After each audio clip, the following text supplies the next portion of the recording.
home of your dreams. Everybody lives in a house, right? Some people don't like their house at all. We walk in and we're just like, come on. I've seen this linoleum crack for 20 years. I've seen this cabinet fall apart for 15 years. I don't like my house. I want my house to be my home that I love going into. So that's a challenge. And so what we're going to try to do is help a little bit. This sentence is becoming it's a buzzword now in business. People write books about this in business. What is your why? Where are you going in life? What's your why? Find out what your why is. Well, it relates to kitchens because you can pay just as much for a bad design and project as you can for a good design and project. They cost the same.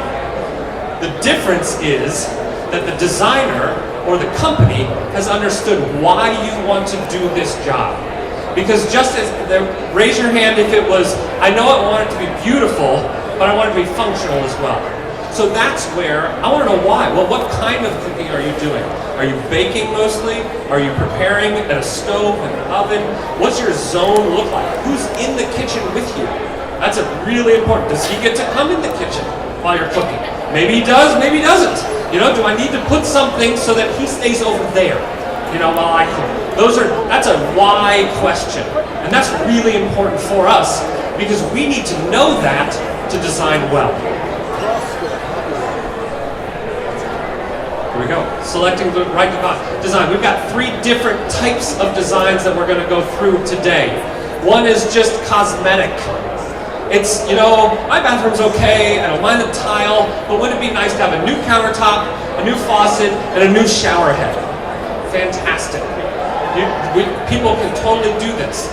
This is going to get to the idea of who do I work with, because you might not want to hire me to just change out your fixtures, or in the kitchen to upgrade the countertop, the backsplash, and the appliances. That's a cosmetic. We're not changing anything in the cabinets, we're not doing anything there, but I want it to look nicer. I want to put a fresh coat of paint on the walls, I want to change the countertops, I want to put a new sink and faucet in. So, what kind of company do you need to interact with to get that job done? I had a gentleman come up to the booth and ask, I want to do countertops. I said, great, here's my countertop guy. Call Joe over at United Granite, and he can take care of you. So we don't want to pull in, you know, a big huge excavator, this is going back to my civil days, a big huge excavator to put in a tiny little irrigation pipe. So that's going to be important. What's the size of the company and what's their scope, and does it fit with what I'm doing? So number 1 type of job, just cosmetic. We're just going to pull some things out, put some things, paint it, it's going to look beautiful, and you're going to move. Usually that's what happens. You move within a year or 2. I'm not your guy. But there are people out there that that's what they do. The next one, pull and replace. So everything, that's top is before, bottom is after. Everything pretty much stayed in the same place. So this is going to go towards the idea of function. Because what I'll almost guarantee is that when you take all of your stuff out of your cabinets, and you notice the Tupperware that you haven't used in 6 years, because it's been in the back of one of the lower cabinets, well, you're going to throw that away, and you're going to throw away half of the other stuff, and then we're going to redesign it, and you're going to be shocked with what goes in, and then you're only going to fill the cabinets up about halfway. That we can do with a pull and replace. We can give it efficiencies, we can give it a new look, we can give it, wow, I want to stay in my house for 10 years now, rather than 2. This is going to be something where you're going to start to need a designer for. You're going to need a company who can handle the ins and outs of ordering the cabinets. Make sure the tile comes in on time. Make sure the countertops come in on time. That starts to get to a design build firm. They're going to be to say, okay, now you're talking my language. Whereas before we were doing cosmetic, you'll find a smaller company for that. The next one is, so here's some examples of pulls and replace. Who's seen a gold, fully framed shower? Who has one in their house right now? Yes, boom, we've got it. I've got one, but it's not gold. It's silver. Same thing, I hate it. That's the after. So this is a bathroom. There you go. So, things to look for in a bathroom is, do I want all real marble? She did. That was very expensive. She was okay with it. And we were able to tell her, well, here's the difference. If you were to go to porcelain and have the same look, you'd save this much money. Okay, thank you. I want marble. Great.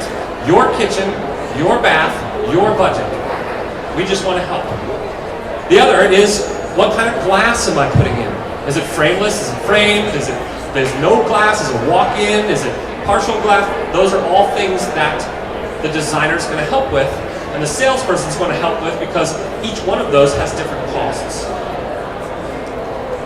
So funny, that was her kitchen, that was her bathroom, this is her kitchen.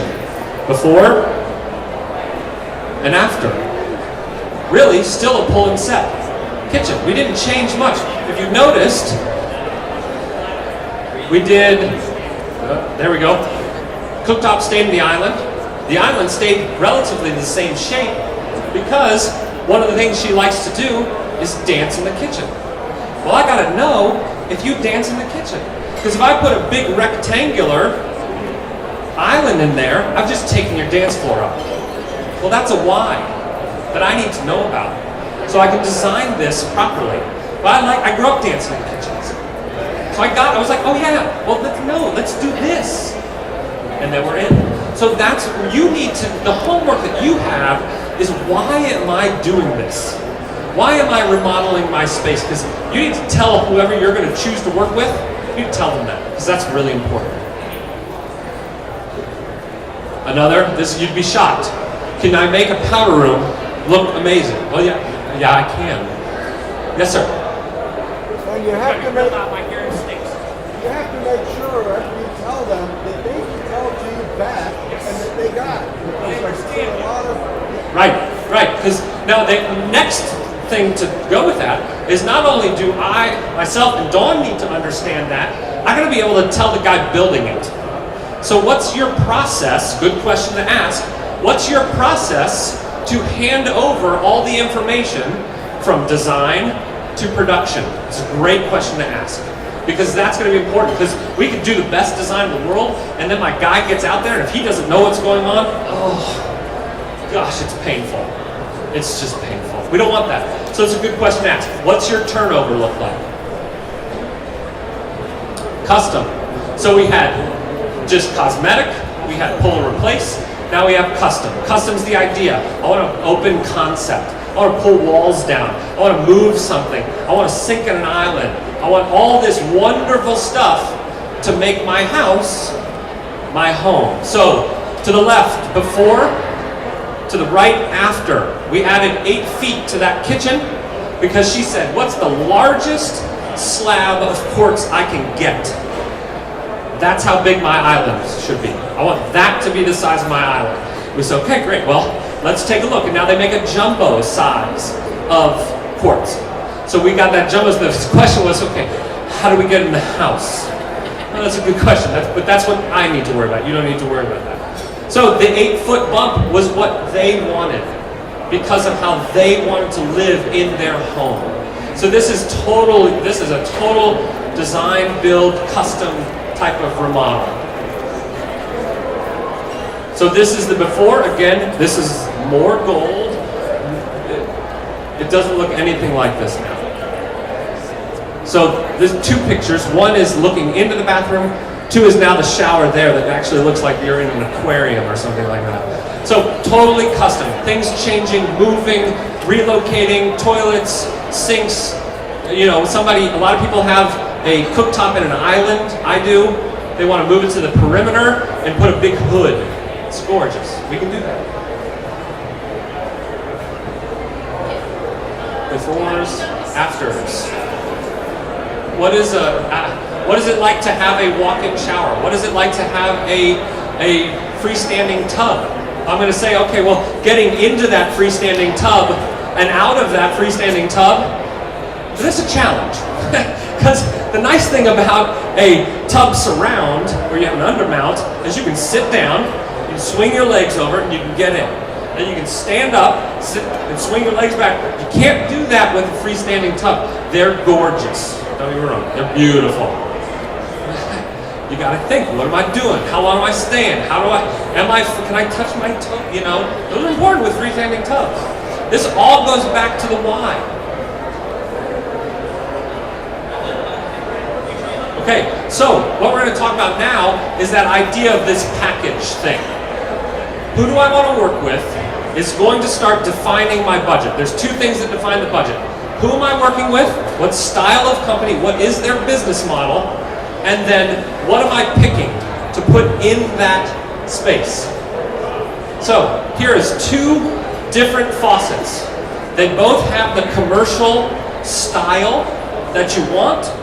One of them is from Kohler and the other is from Lowe's. The one from Kohler costs $600 and the one from Lowe's costs $119. That's a good question. Well, why would I want the 626 when I get the 119? Well, how many 119s do I have to buy in the life of the 626 one? So interestingly enough, when you go and look at faucets and you go to Home Depot and then you would pick that one up and then you go to Ferguson and you pick that one up and they're the same exact faucet, Ferguson's faucet is heavier. Because what they do is they take out the brass and they put in plastic so they can sell it at a price point. So be aware of, one is not right or wrong. They're just different. So you have to be aware of what are the differences. Now that starts affecting your budget. Granite, same way. Quartz, same way. You can get quartz from a company that sells it called Q Quartz. Their business model is availability, price. So they source from all over the world. You can also go to Cambria, whose business model is different. They source from the United States. Q Quartz is less. You'll be able to tell if you looked at it too. You just have to know, what am I doing? Why am I doing this? So, existing conditions vary greatly. So going back to the package, if somebody says, I've got a bathroom, I can do it for 10 grand. Well, have they been in your house yet? Do they know what it looks like? Do they know what's involved? How many square feet of tile are in your bathroom compared to what they're pricing in their package? So just be aware of making sure, and now, again, one is not right or wrong. They're different. So I always recommend people to understand who they want to work with, because that will start defining your budget. That will, it very much so defines your budget. So understand, do you want a lead carpenter on site every day? If you're okay with that, or if that's what you want, great, find a company that does that. If you're gonna be home and you're like, dude, I'm a project manager, I can do this, great. Find a company that doesn't have somebody on site and you'll save money. Be aware of the time frame though. Usually when somebody's not on site every day, the project extends. Not right or wrong, again, just different. So be aware of who are you going to work with and how are you going to choose them. So budgets, existing conditions can vary greatly. Two ways to approach the budget. One is design the project and it costs what it costs. That doesn't happen very often. The next one is design the specific budget, design to a specific budget, make product and design decisions based on that budget. So everybody has a budget. Everybody. Even if you have trillions of dollars in the bank, you have a budget. You know how much you want to spend on the project. Don't get me wrong, I would love to work with a client who is number one. It costs what it costs and I don't care. Great. It doesn't happen very often. So understand what your budget is and why that's your budget. It's very important to understand that. Now here's an example of where the budget that was established at the beginning in the client's mind was different than the budget at the end. I went into a kitchen and their budget was 30 grand for the kitchen. I said, okay, well, let me just come take a look. They end up, the final contract was $105,000. She had no idea. She was okay with that budget. and she got exactly what she wanted. So the discussion to have with the companies, the certain business models, the people that you're interested in work with, find out what their ranges are. Because what you think might be the right cost in your mind might not fit with the type of company that you want to work with. So that's going to be important to find out not only, A, what's your budget, but does your budget fit with who you want to work with and the products you want to put into the job. So that's going to be, and it's like drinking out of a fire hose. So again, I'm here until 9 o'clock, no big deal. Ask me all the questions you want. So most people go with number 2. Let's set a defined budget. Let's have a range. Let me know what the products are that I put into that so I understand what is it that I'm getting, how long is it going to take, and what's the cost. So that's very important. And again, it relates to business model of the company you're working with and the products you're putting in.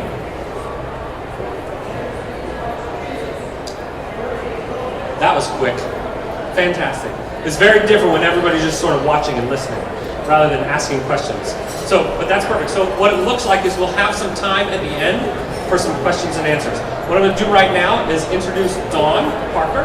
Again, she has a master's in architecture. She's been designing for a long time. And 1989, she started designing. Started with lighting, like commercial lighting, and now it's gone into kitchens and baths. So she's really, really smart. Thank you. He didn't turn mine on, so I'm going to take this one. All right, guys. Where's the clip? Yeah, that would be good. Thanks, Dave. All right, guys. We're going to talk a little bit of knowledge about cabinetry, the actual how it's built, and then we'll get into the trends. And some of my slides are timeless trends, and some of them are some of the up-and-coming trends. So we have a mix. So if you have any questions about that, we can go over that. All right. Cabinetry 101. Basically, there are 2 types of boxes that they build. One is frameless, and that is what a lot of people consider as a European-style cabinet. Whereas you can see the sides of the box come forward. There is no frame, hardwood frame on the front of that box. That is a very European style. The next one, which many of those of you who have traditional homes will do the framed box, where that front frame is hardwood and the doors on top of that. No pros or cons to either. It's really a personal preference. Some people like the frameless because they don't have that little return, and so the dishes aren't bumping up against that frame. You can use the full depth of the cabinet. Sometimes it has to do with a contemporary versus a traditional style, but you can also do traditional doors on a frameless cabinet. It's really just a personal preference.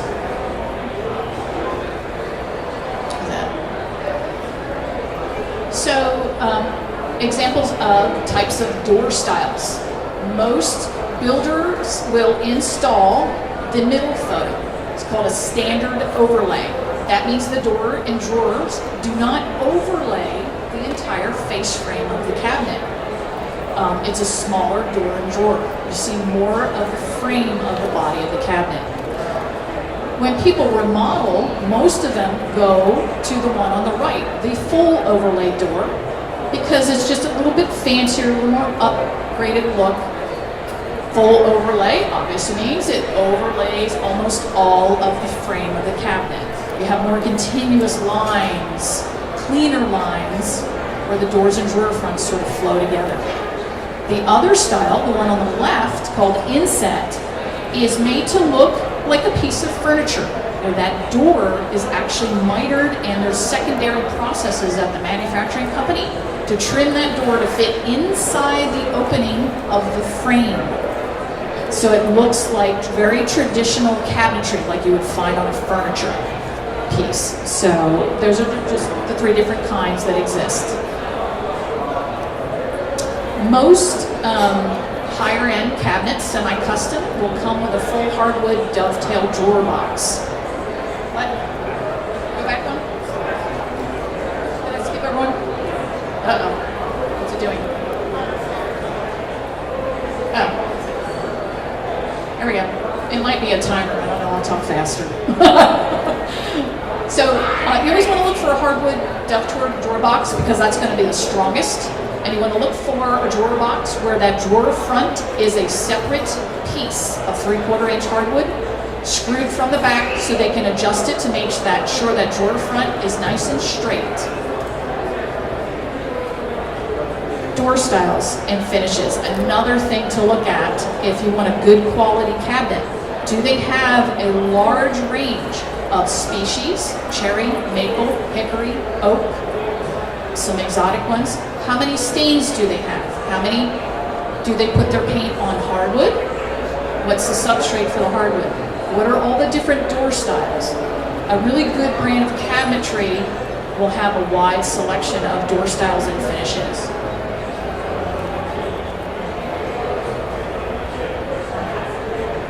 Some of the other things you definitely want to make sure when you're designing your kitchen, think of all the extras. Crown molding that matches the cabinets.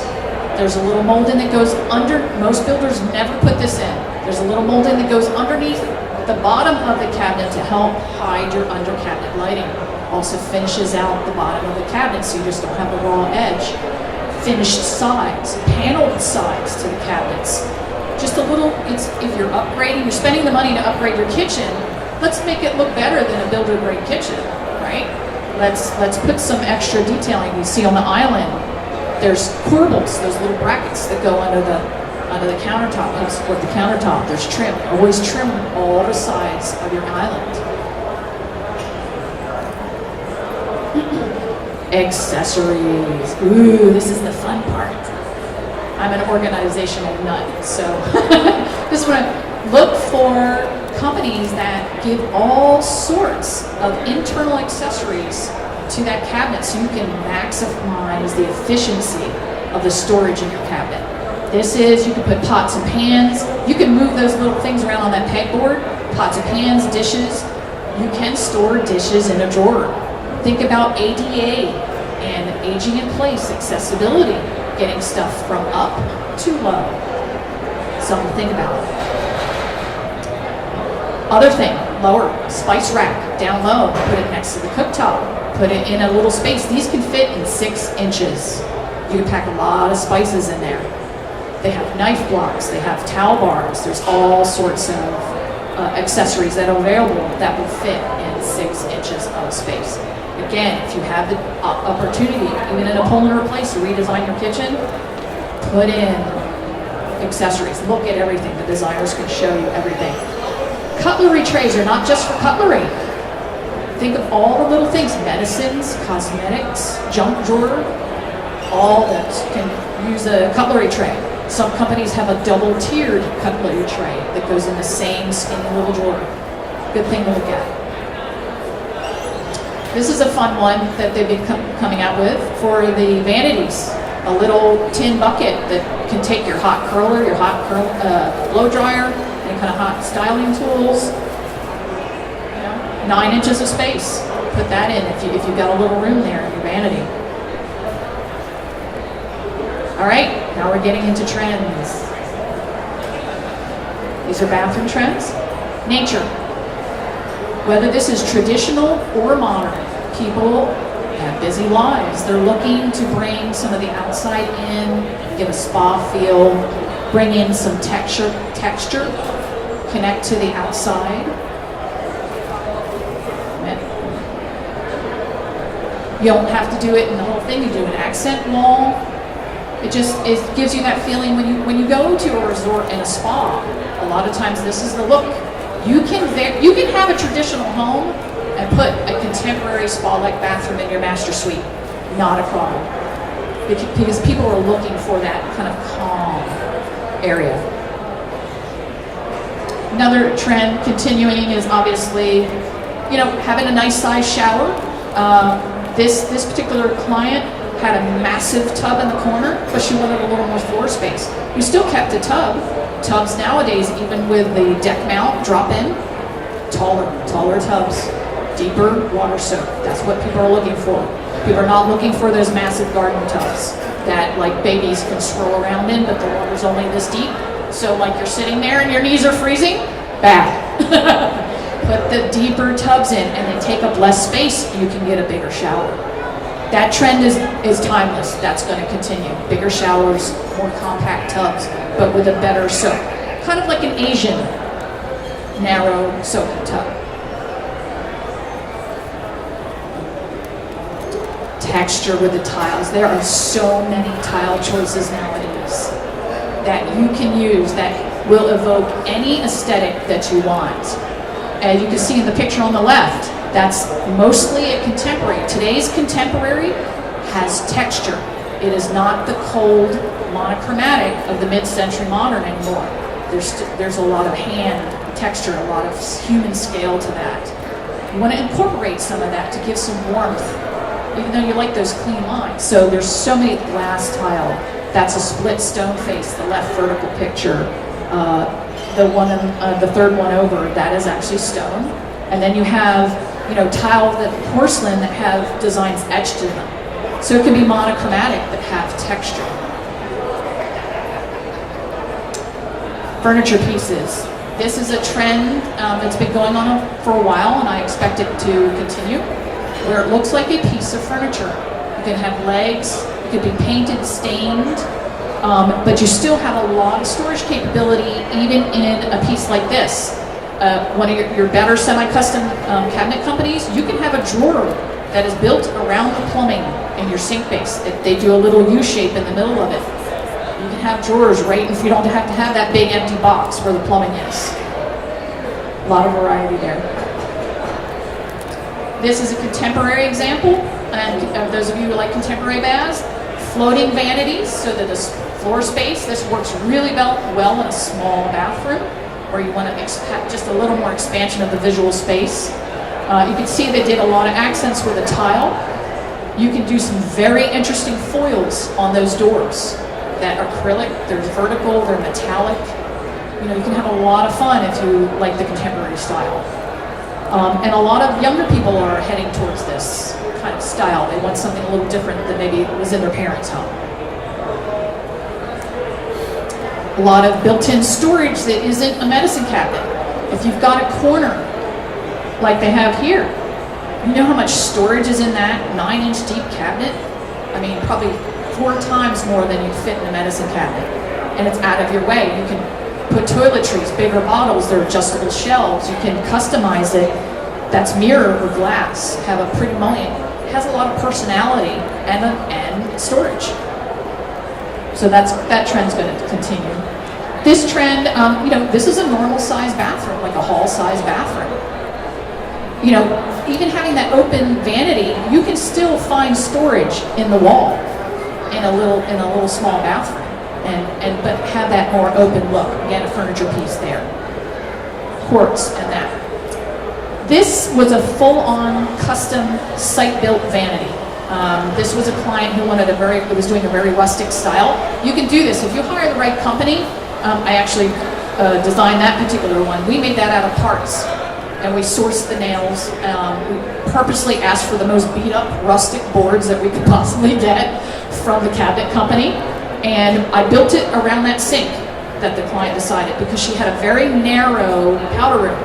We wanted clearance between the toilet and the vanity. Even a standard 18-inch deep vanity was just too tight feeling.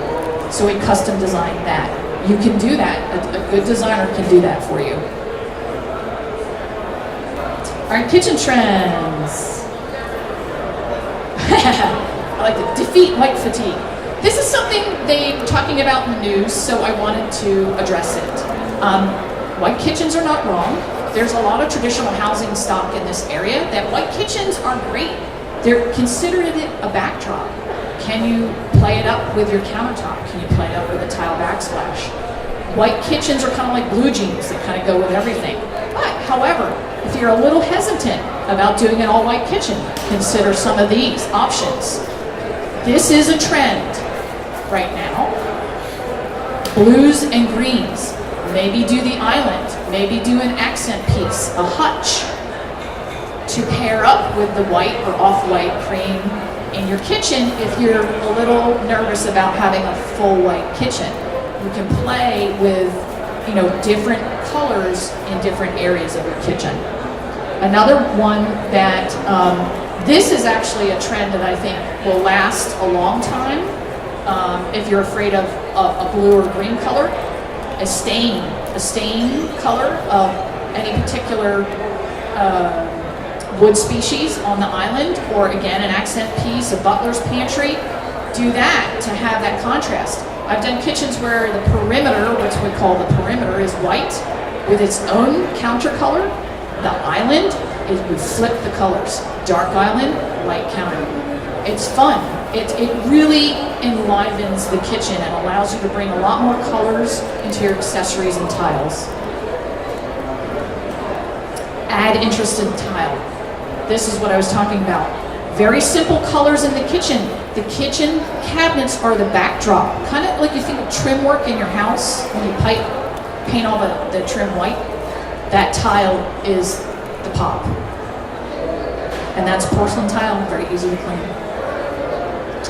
I think someone asked about defining kitchens in an open floor plan. A way to do that, room dividers.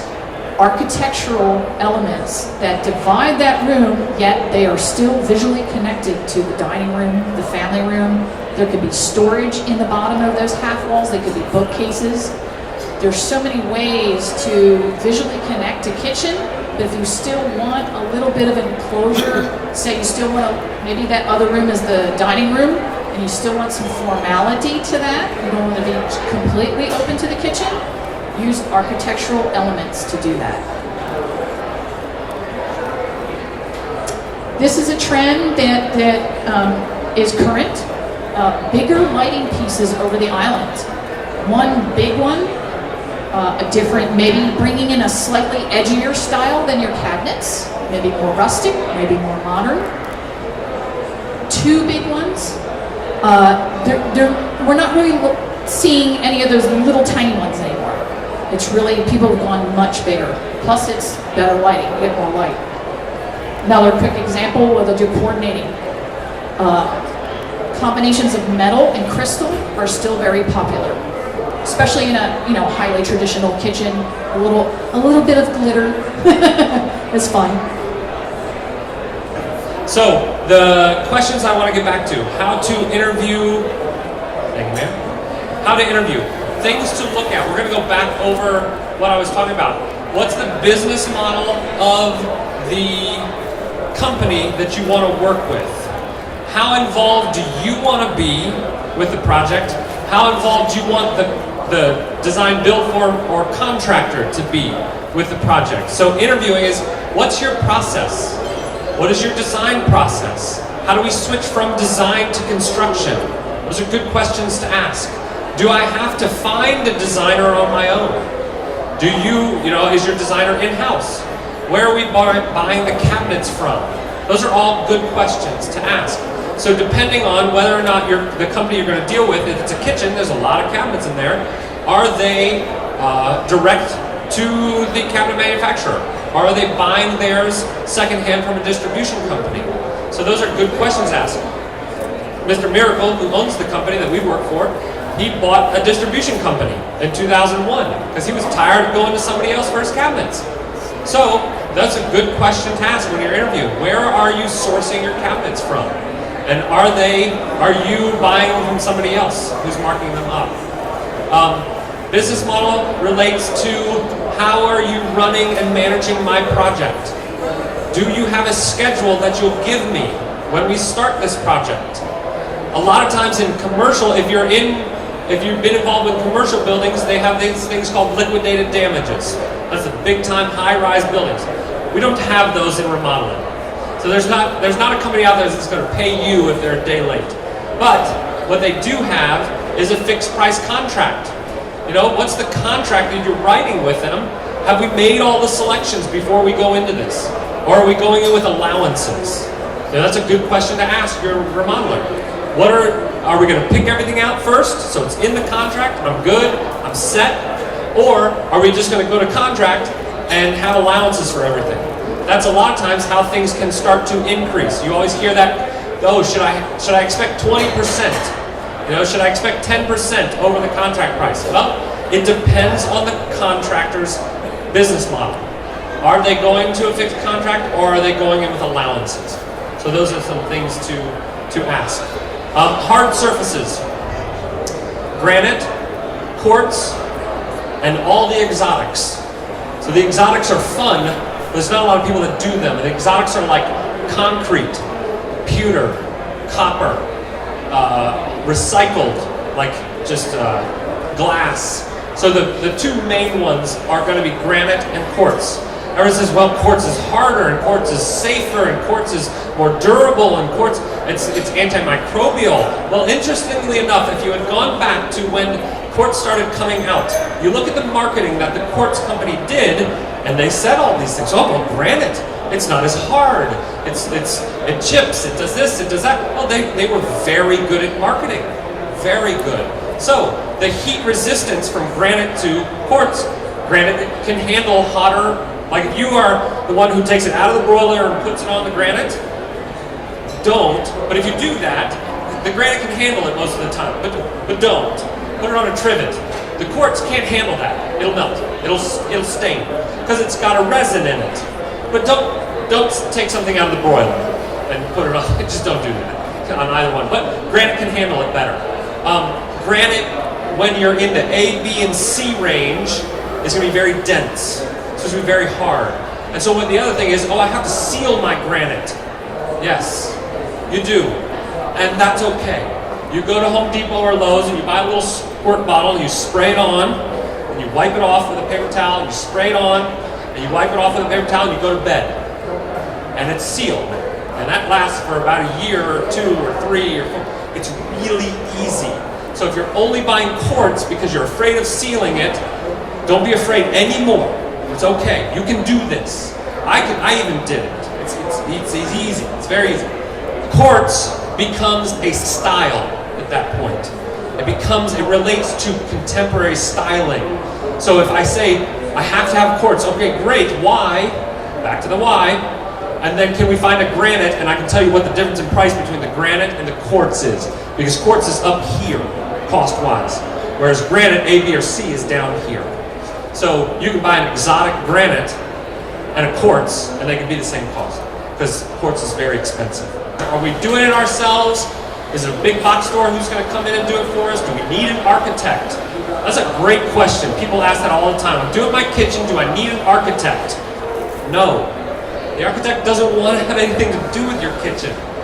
We work with a wonderful architect here, Mark Kohler. We do all his kitchens and baths because he's like, there's so many pieces in that. I don't want to do your space and outside. I want to look beautiful. You do all that little tic-tac stuff in the kitchen. So a lot of times for a kitchen or a bath, you don't need an architect. You need a kitchen or bath designer. That's going to be what's important. Colors. Did we hit on colors well enough? Somebody asked about colors. I can't remember, but white is still white and it's still great. Accent it. So here's a perfect example. When I walk into a kitchen, what's the one thing I want somebody to notice? Not what's the 4 things, what's the 6 things, what's the one thing I want you to notice when you walk into my kitchen? Is it the cabinets? Is it the countertops? Is it the backsplash? We had that one with the beautiful metallic backsplash. I want you to notice that backsplash. So the colors relate to that one thing. That's what a designer is going to help with. Do we want to splurge on the countertops and go with quartz or go with a D or an E?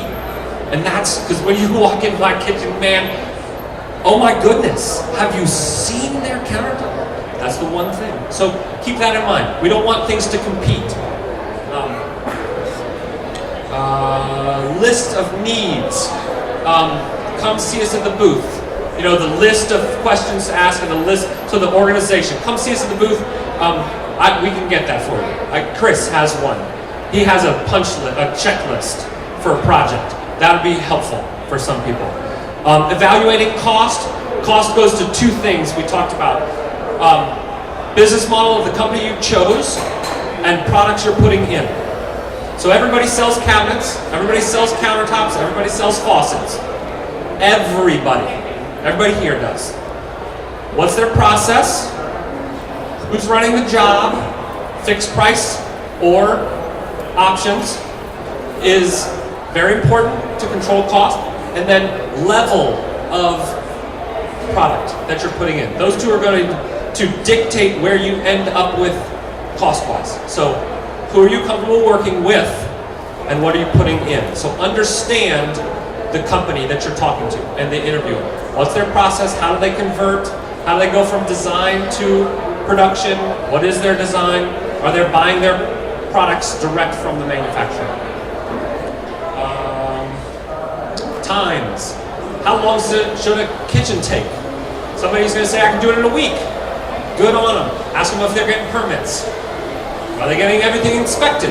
Do I need permits for this job? Here's a thing to ask. If somebody says to you, this is great, I'm excited, we'll do this job. Hey, can you pull the permit for the job? The answer is yes. You can all pull your own permits for your home. The red flag is, does that guy have a license? It's a good question to ask when we're going to interview. The answer is probably no, because he can't pull a permit without a business license. Now there's 3 different types of business license. I'm getting into nitty gritty. A, B, or C. That just dictates how big their jobs can be. So Class A is the highest one. That's what most of us have. I know NVS is a Class A contractor. We can do any job we want, and we can pull a permit for any job we want. So kitchens, usually for us, take about 5 weeks. I'm going to tear down, I'm going to do my mechanicals, I'm going to get those inspected, I'm going to close in, I'm going to finish my drywall, I'm going to put my cabinets in, I'm going to call for my countertop, for them to scribe for my countertop. We're going to put that in, I'm going to put the tile in, and I'm going to finalize all my electrical and my plumbing. So there's another inspection. So that's when I put everything back in, all my pretty pieces, all my lights and my faucets and stuff like that. And usually, depending on the last thing you do, is your paint and your flooring. Because we want to back out nice and gingerly, because I don't want to buy your hardwood floor because I scratched it because I put it in the beginning. And it happens, trust me. So we want to do that last. So 5 weeks on a kitchen, additions 8, 9, 10, depending on it. Just get a schedule. Have them give you a schedule. What is it going to be? And they should be able to do that. That related to the sequence question as well. Somebody had a question about sequence, and a little bit about the organization. So you're going to have a design schedule. You should. That then relates to a signing of the contract, which is then ordering, and now it's into a construction schedule. So 2 different schedules. One is for design, one is for construction. Because in design, you can get caught into, design land, where you just never finish the design. That's not the point of this. It's not to have fun in design. We want to have fun in design, but the point is not to design your space. The point is to build your space and get out as quick as we can. We love you dearly, but get out of my house. That's usually at the end of the job. Get out of my house. You have to have a schedule. You have to have a plan for that. And I think we talked about packages enough. If you have any other questions, okay, we're done. If you have any other questions, 1417 is our booth. We're right outside of the house, so we have that. We did the kitchen in there. We did the bath in there. We did the kitchen vignette in our booth as well. You can go around. We have designers here. Dawn is brilliant again. So she's brilliant. I think I covered it all. I think. This is just our mentality. Guidance, choices, service. How do we guide you through picking the right stuff? How do we give you the opportunity to make the right choices? And then how do we put it in? How do we serve you to make sure this is right? Because I tell you what, you're going to do this one time usually in your kitchen. Just one time, or your bath. Let's do it right. Let's get the right design with the right company to get the right budget and the right process. So, and maybe that's us, maybe that's another company that's out there. But ask those questions. There's some, it'll help. Yes, ma'am. Hold on 1 second. NVS Kitchen and Bath. NVS Kitchen and Bath. Northern Virginia Specialist Kitchen and Bath. NVS Kitchen and Bath. NVS Kitchen, one more, NVS Kitchen and Bath. I don't have my logo. It's NVS Kitchen and Bath. Perfect. Okay, good.